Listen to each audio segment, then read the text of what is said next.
Hi everyone.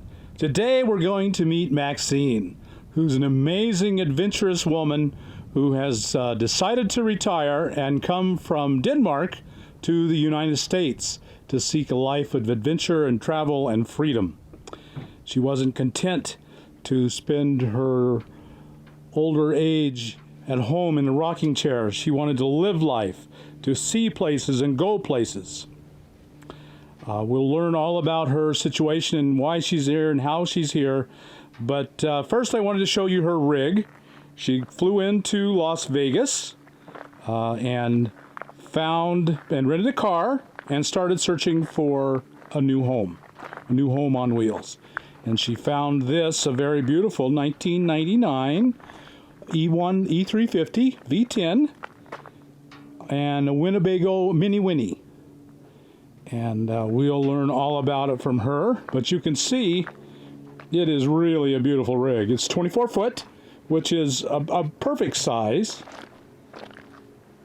Plenty for one person, but not too difficult to drive.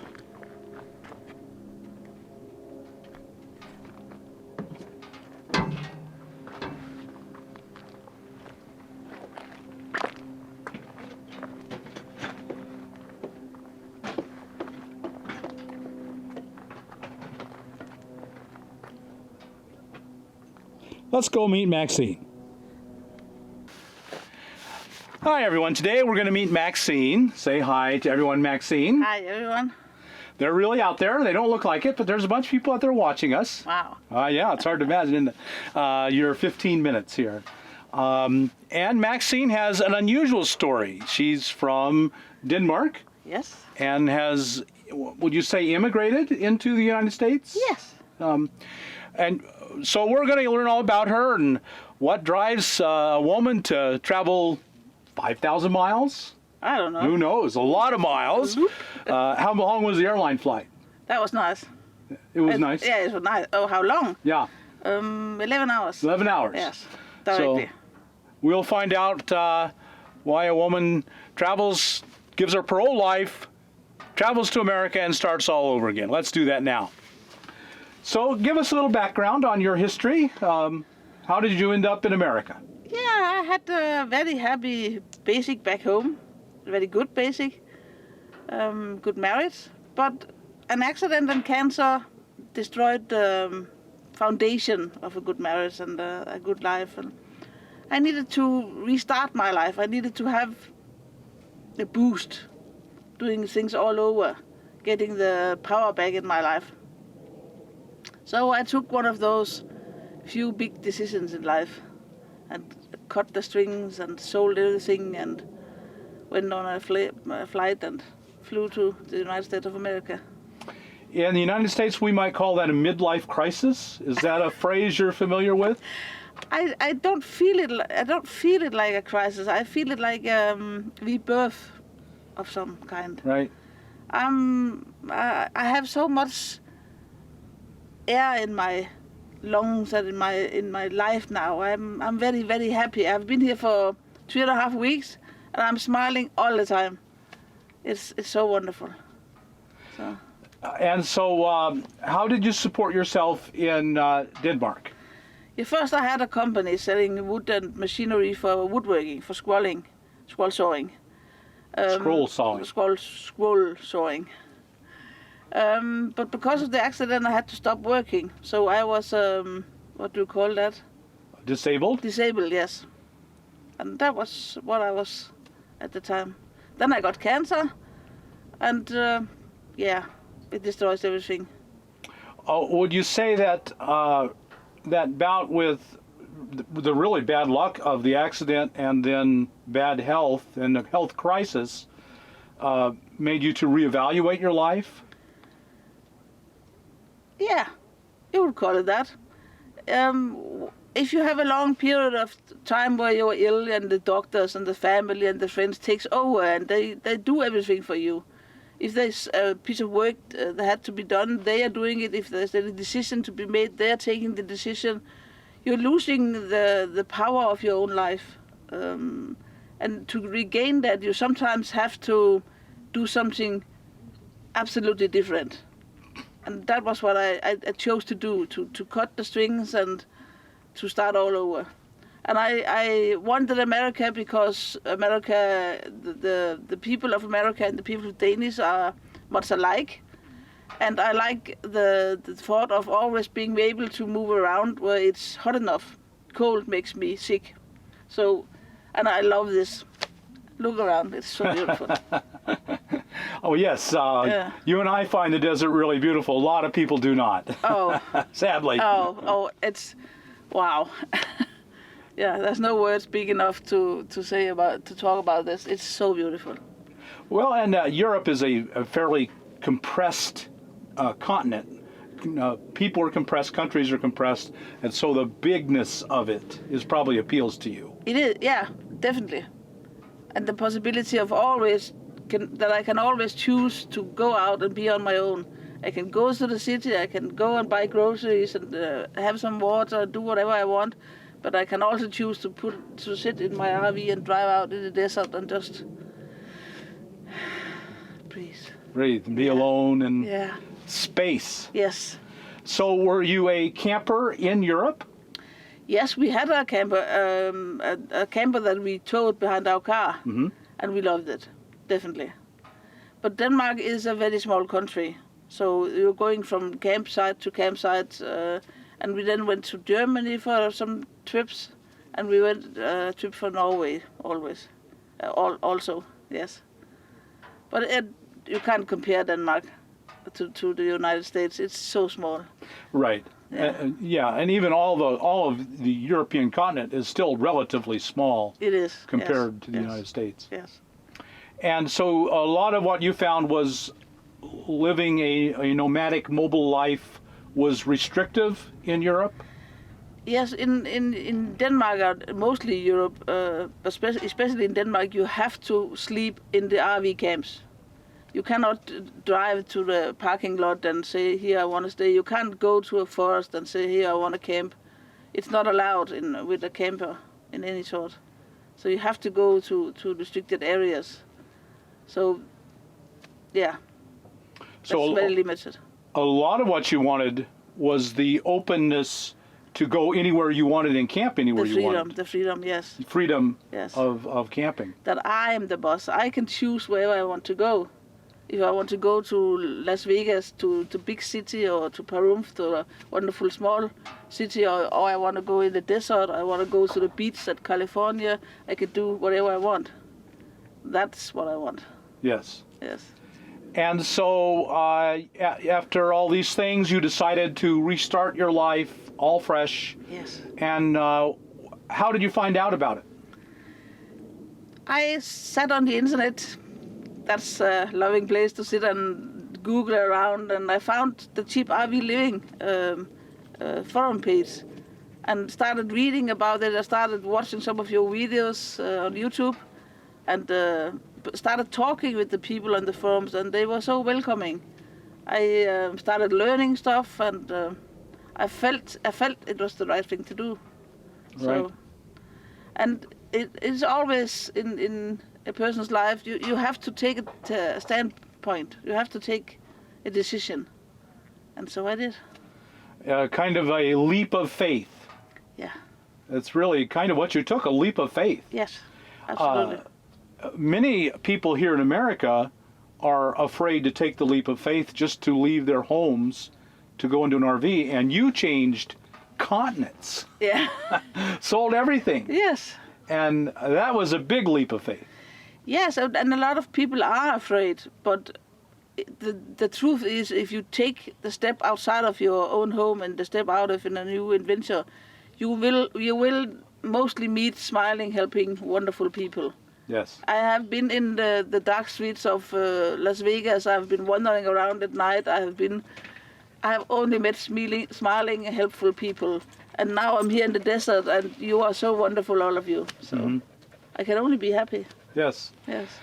Strangely, in America, many of our listeners and watchers are very afraid they will be alone if they try this. And you have found you are not alone doing this. you're never alone. Yes. It is a choice. You can choose to isolate yourself. You can choose to be alone if that's what you want. Right. But you can also choose to be in smaller groups like this one, or you can choose to be in the bigger groups. You can always be in contact with other people. You can always have security to internet and telephones, and you don't have to be alone.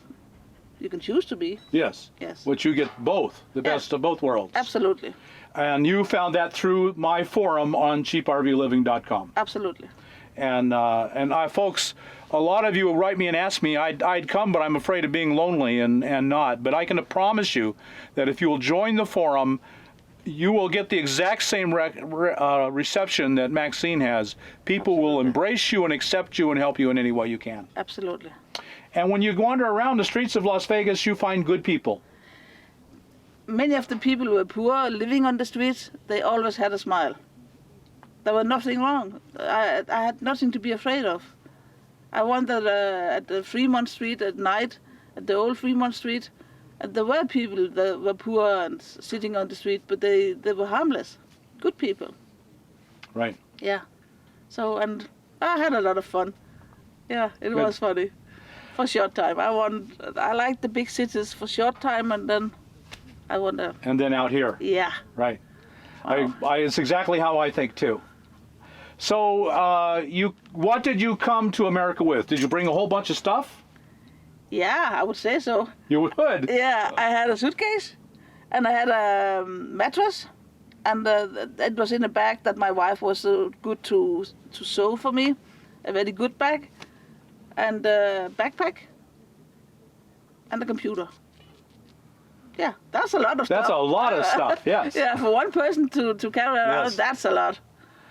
But when you put it in your RV, it didn't look like so much. Nah, it's very funny because this is my new home, and I'm still working on finding out where to put the service and where to put the clothes, and there's closets, what do you call it, all over. Yes. Yes. Closets and drawers and cabinets everywhere. It's funny. Yes.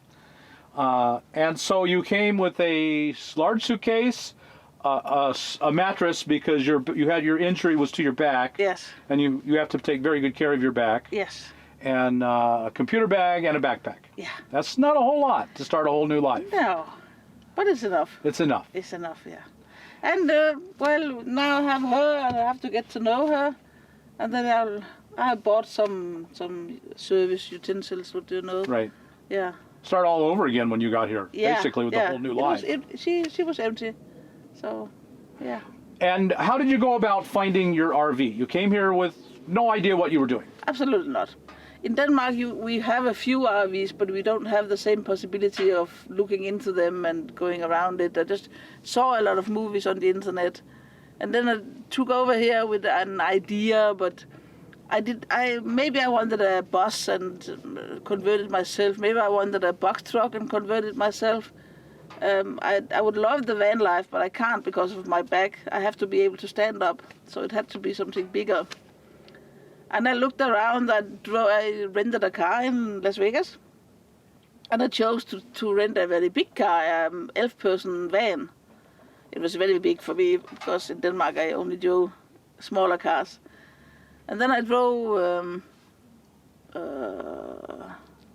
I don't remember the cities, but I drove Arizona through different cities and looked at RV sales. And So you searched Craigslist? Yeah. Craigslist for yeah. RVs for sale. Yeah.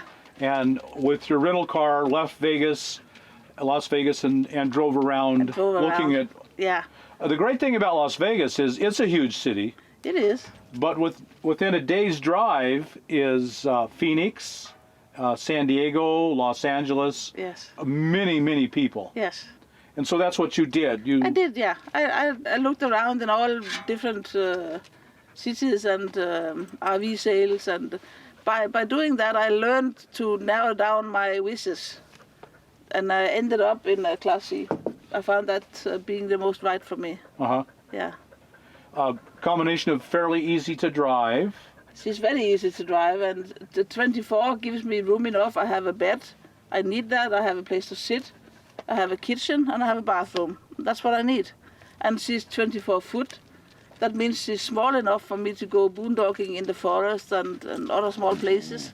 I just have to drive carefully, then I can do it. So.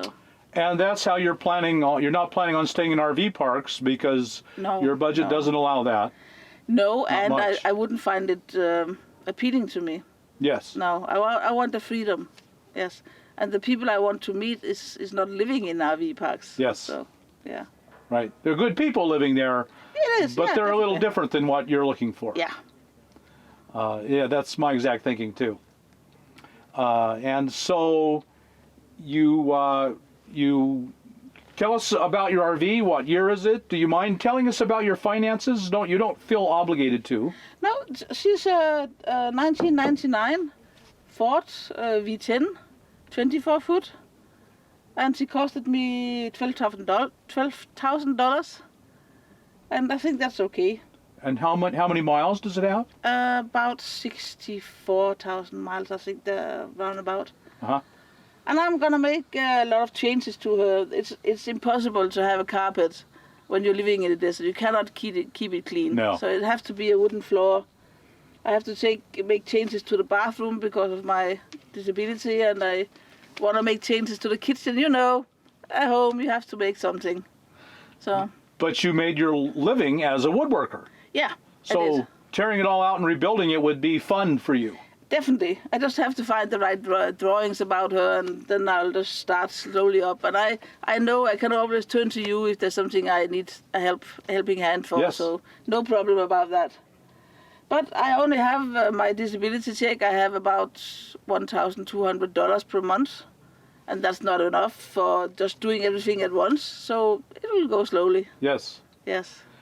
Do what you can this month and Yeah. do what you can next Yes. month. See how much money you want to use on mileage, and you have to have something to eat, and you have to have what do you call it, a buffer for. Yes. Yeah. Now my generator needs fixing, so that costs. Right. Yeah. Right. So it is. And it did come with some solar, but probably not enough. It's enough for sitting at night and having some light on. Yes. Yeah, but I need to learn to make some changes so that I can power up my computer, because that needs 110, and she can't make not 110 without the generator. Right. So, but there's always things to learn. Always something to learn. Yeah. Yep. Definitely. Very good. Very good. Yes. So, can we go in and see your new home? You are so welcome. Okay, great. Let's do that. Okay. So here is your suitcase. This is the one suitcase that you arrived in America with. Yes. That was all my clothes and small stuff. So come on in and show us around. Yeah, the kitchen, wonderful kitchen, refrigerator, bed, and the bathroom with a toilet and a shower, always filled with washing clothes and Right, always. yeah. Every RV I've ever been in, the bathroom was full with something. Yeah, so it has to be. Yes. But I have to make a lot of changes to her. You're talking about a composting toilet. Yes, in here there's a sink I don't need. So I'll take this away, I'll take this wall away so it becomes an open bathroom. And then I'll make a composting toilet. I can close, if I need privacy, I can take this cup Right. over. So this will become one open room, Yes. bedroom, bathroom. I will have to keep some of the wall for the shower. Right. But I'll take some of the wall off so it'll be easier for me to get in and out of the bed. And then the composting toilet. That will be wonderful. Yes. Yes. And then just eliminate the black tank altogether. Yeah, I'm gonna use it as a gray tank, so I have Right. double gray tank capacity. That will be good. Yes, for boondocking that would be very Absolutely, good. yes. And there'll be some painting and some rearranging, and I'm thinking about in this corner over there. There were a chair, Yes, but there was. I'm thinking about making a wood stove, a marine wood stove for heating in the cold evenings. So there was a standard swivel chair here, Yes. and you took it out, Yes. gave it away to a van dweller here who was Yes. glad to have it. Yeah, and he's having good times Yes, in it, so yes. that's good. And this will become a wood stove. I am thinking about it. If I find it necessary, I will do it, or I will make an office there. Yes. But I think a wood stove would be the right thing to do. So. Yes, some people think you cannot put a wood stove in an RV, but you can. Of course you can. Yeah. Marine wood stove is a very small one and very efficient for Yeah, the dry heat. boats use them all the time. Yeah, And it's yeah. very small spaces. Yeah, absolutely. And it gives dry heat. That's good. Yes. For an RV. Yes. Very good. Save you a lot of propane. Then you've got the standard over the cab. So here's your cab. Yes. And then you've got the standard. Yeah, that's gonna be made for some kind of storage. Right. Yes. We'll see. And then nearly every RV comes with the standard dinette, Yeah. which is very comfortable, very useful. It is. It is. There will be changes to that too, but let's see. Nothing is built in one day, so. No. And so far, it has met all of your needs. You're very satisfied with it. Definitely, definitely. I love her. We are gonna have many good years here. That's for sure. Good, yeah. Yes. And standard fridge. Yes, and the freezer. That's nice thing. There's nothing in it yet. Yeah, I made one portion of food and froze some of it. That's a good thing. And well, yeah, that's small things. And then I'm having vegetables, greens in the refrigerator now. I think it's necessary because it's so warm. But I'll see if I can learn better ways to keep my onions and things. Mm-hmm. Because it takes a lot of room in the refrigerator. So Yep. we'll see. Yes. Lots to learn. Yeah, and I like that. Yeah. That's funny. You want to challenge as you get older and you retire, rather than just being sitting in a rocking chair waiting to die. Yeah, I want to look back on my life with a lot of smiles and a lot of good things. Building memories. Yes. Yes. Definitely. Yeah, that's my plan too. Yeah. Some people think he who dies with the most toys wins. That's a saying here in America. Yeah, that was what I thought earlier in my life. Yes, I think that's Yes. worldwide. Yeah, a big house, a big wood shop, and yeah, Yes. a lot of stuff. We all fall into it, I think. Yeah. And So it but is. I now believe he who dies with the most and best memories is the winner. It's the absolute happiest. Yes, Yes, that's my definitely. goal. definitely. Well, Maxine, thank you so much for sharing your life and It your was home fun. with us. Yeah. Folks, if Maxine can do it, you know, she's gone through some rough times recently with the disability, the health crisis, divorce, and yet you're not kicking back, crying and screaming. You're grabbing life and enjoying it. Absolutely. Yes. Yeah.